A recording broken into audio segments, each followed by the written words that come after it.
How's it going, guys? Welcome to the Christopher Nolan movie rankings. I've been thinking about this for a while. I've been wanting to do this video for a while. Now that I've seen Tenet, I think it's time that I redo my whole list and go through each of the cons, pros for each movie. So please stick along. Make sure to like, comment, subscribe. I have a podcast that's out every Friday. Make sure to stay tuned for that. It's called Conversations in Colons. We talk movies, music, overall entertainment, video games, stuff like that. If you just want to be up to date on certain things, please make sure to watch that. That comes out every Friday. While most of the time movie theaters are packed with people going to see superhero movies and the same cookie cutter formula, if we're talking about Marvel movies to be specific, Christopher Nolan has come out over the past 20 years and delivered movies that are very interesting, different, unique styles to filming movies, and overall just gives you a movie that makes you think. We don't get that anymore with movies. We get movies that are a good first time watch and stuff that we take in the first time, and after that we just don't want to watch it. I'm looking at you, Avengers Endgame. So let's get into it. There's 11 movies on this list, and I would like to preference that I don't think Christopher Nolan has made a bad movie. I think he's made some mediocre movies, but overall I think from a directorial perspective he is just top class. Him and Denis Villeneuve are just top class directors right now for their craft. So let's get right into it. Number 11 for me is The Following. This is Nolan's first movie and is really the rough draft for what would become Memento later on. Following is a unique idea and simple idea where the main character likes to watch people go through their daily lives and eventually starts to break into their homes and force himself into their lives. Just like Memento, as the movie goes on, you get new details that change how you look at upcoming scenes and previous scenes. And just like Memento, this is one of those first movies that really shows how early on Christopher Nolan wanted to change how movies were being told. The reason that this is number 11 for me personally is, one, this is the one that's the least watchable. It's in black and white. The dialogue, for what there is not fun. It doesn't offer much in design, storytelling, themes, score. As the other movies do on this list, they provide very well with that. This movie does not have any of those key aspects that I look for. It's a very early rough draft feel for me, but offers a unique way to tell a story, and it's definitely worth a watch if you are interested in Christopher Nolan's catalog. Number 10 is The Dark Knight Rises. This one's a hard one. What could have been a fantastic ending to a fantastic trilogy ended up being a decent Batman movie with badly choreographed fight scenes, a very weak second act, a score that is so dismal that you forget it's even there, and a setting that is very bleak and has nothing going on. The reason why I put this over The Following is because The Following, like I said, doesn't offer storytelling, design, themes, and score. This Dark Knight Rises doesn't offer that much more, but at least offers something, unlike The Following. What I love about The Dark Knight is how real that movie felt. Nolan brought this sense of reality to the whole movie, but with The Dark Knight Rises, the cheesiness went up. It just feels like the odd child out of all three. All the characters' motives seem forced. Dialogue is nowhere near as smooth as the previous two entries. Catwoman and Robin, Joseph Gordon-Levitt's character, just never worked for me personally. I think their motives aren't that ironed out. I don't think they're very strong. I like Bane. I didn't care for who I was supposed to, which was Batman. I just didn't feel that personal connection with Bruce Wayne and Batman. It's overall acted very well, but just in the script there just wasn't that many emotional ties that kept me going and makes me want to watch this movie anymore. The best way I can describe this movie is that overall it just feels forced.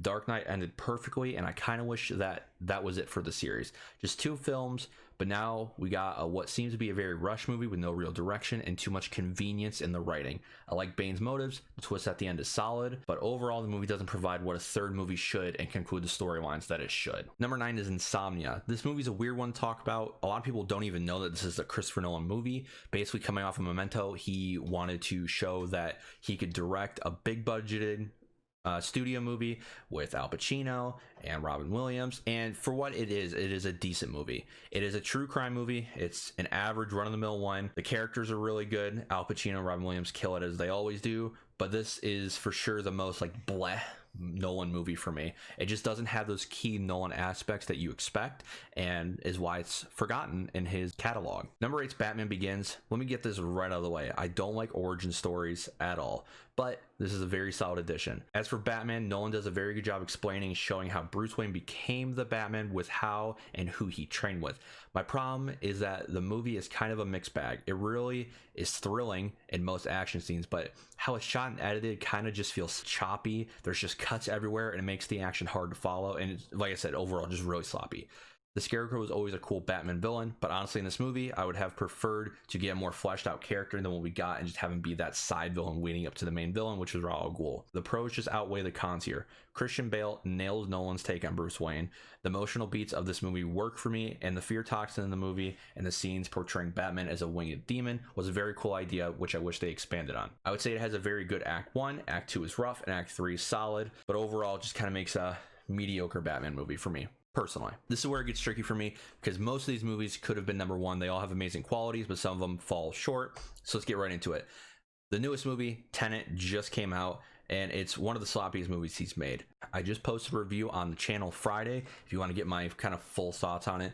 Basically, for a quick rundown, the audio mix is kind of lackluster. The characters I just don't have a personal connection with, so I really don't care what happens with them, but it has a unique way to tell the story. It has unique concepts that I just don't think were brought out in the way they should have been. The movie could have been a little bit shorter and more tucked in on the script, I guess is the way to say it. Memento is one of the most interesting movies on this list. It is a divisive movie. You either really love this movie, you really hate this movie. I'm just kind of in the middle with it. An indie film came along and completely blew people's mind away because of how the story was told. What makes Memento great is how the story is told. You see the end, and throughout you see how we got there and the reasons for what happened at each scene. Each scene is important. There's no throwaway scenes here. Each scene has a specific detail that catapults you into the next one, and it keeps you guessing. If you've never seen this movie, I want you to watch half of it, pause about the hour mark, and think about how you think it's gonna end and how it's gonna go down. And once you got it, watch the rest, and you will still not guess it. I'm going to refrain from spoilers, even though this movie is 20 years old. I would never want to spoil one of the best endings and twists that I've ever witnessed. Memento is also a pretty funny movie at sometimes, so make sure you watch it, but Memento is number 6. Number 5 is Nolan's previous movie before Tenet, and that is Dunkirk. This movie is Nolan's most immersive, easily. The sound design is absolutely astonishing, and it will be looked at for that reason.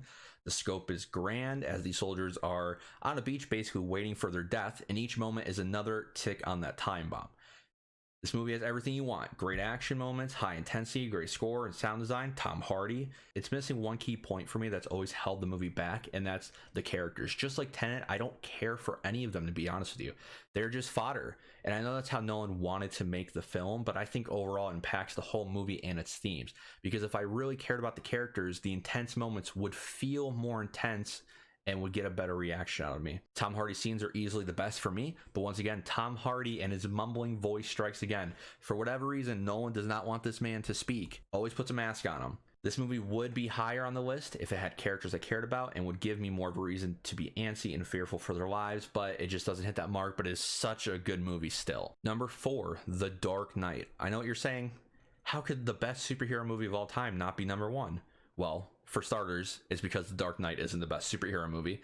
I don't classify Batman as a superhero, firstly. Let's not even get into a conversation about that. But even if you do, the movie does have flaws, even though most think it doesn't.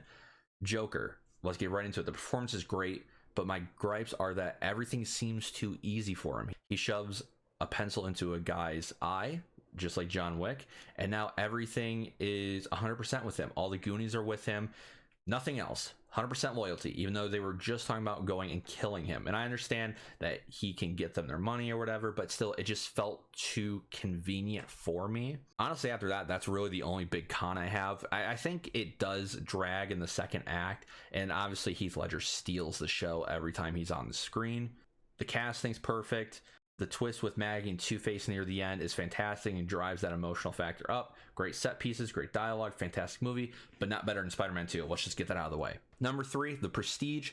This movie was something I was never really interested in when it first came out, and honestly, I didn't watch it till about 3 years ago when I was just scrolling through movies one night. The ride that we go on for this film is amazing. The premise is that one magician has a trick that the other magician is trying to figure out, and it drives the one magician nuts to the point of wanting to murder the other. Hugh Jackman absolutely steals the show here, and the Nikola Tesla scenes were a great addition. The con to this movie is that it is very negative, and sometimes that is a hard watch, and especially if you're going to watch it multiple times. The whole first act is also quite a drag. Once it gets going, it's good, but about that first 30 minutes or so, it is kind of a tough watch, but it's a really good movie. It has a great twist, great acting. Number 2 is Inception. First off, Leo's in it, so you know it's going to be solid right from the jump. So his name is Cobb in the movie. He breaks into people's dreams and steals their secrets and tries to make it feel like they are not in a dream. Basically, it's dream heists. That's the premise. This movie is so weird. I don't want to spoil anything for you if you haven't seen it. I know it's been out for years, but just in case you're watching this, go and see it, and then we'll probably do a podcast about it eventually. This is a masterclass of Nolan's directorial skills. The third act, basically turning into an 80s action movie in the snow, is so thrilling. The ending is so earned and will have you questioning what you thought happened after the movie has ended. What I love about it is that it has an open ending, so you can interpret it how you want to and find that perfect ending for yourself. Number one, obviously, is Interstellar. This is obviously what I think to be one of the best sci-fi space movies to have ever been made. This is a masterpiece. First off, Hans Zimmer's score in this is perfect. It fits in this movie so well. It's uncanny.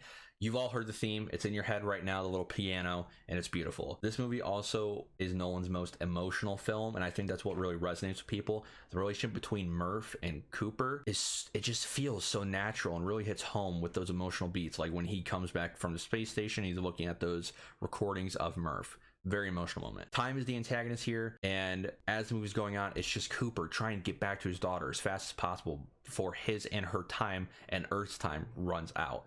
The set pieces are jaw-dropping, and once again, the twist at the end, which I will not spoil, was one of the best experiences I've ever had. The story is very well written, the movie is almost perfectly paced, characters have a reason for their actions, and the ending is fulfilling. Overall, fantastic movie. This is a masterpiece. This is actually my second favorite movie behind Blade Runner 2049. There's been deep dives done in it. I actually have a video about Interstellar on my channel from about a year ago, I think now. But if you haven't seen Interstellar, please go watch it. As we're finishing this list, I would just like to say Christopher Nolan, even though I have gripes with a lot of his movies, the man just can direct. All practical effects most of the time. Like Interstellar is all models. Just everything, the stories he crafts and the ideas that he puts forth are just mesmerizing and something that nobody's really doing anymore. I'd love to do more rankings like this, so if you want more, please let me know. Please listen to my podcast, as I described earlier. It's called Conversations with Cold Ones, posted every single Friday on YouTube and SoundCloud. Share, like, subscribe, comment below your list, as mine is not correct. It's just my opinion. I want to know yours, and I'll see you guys next time.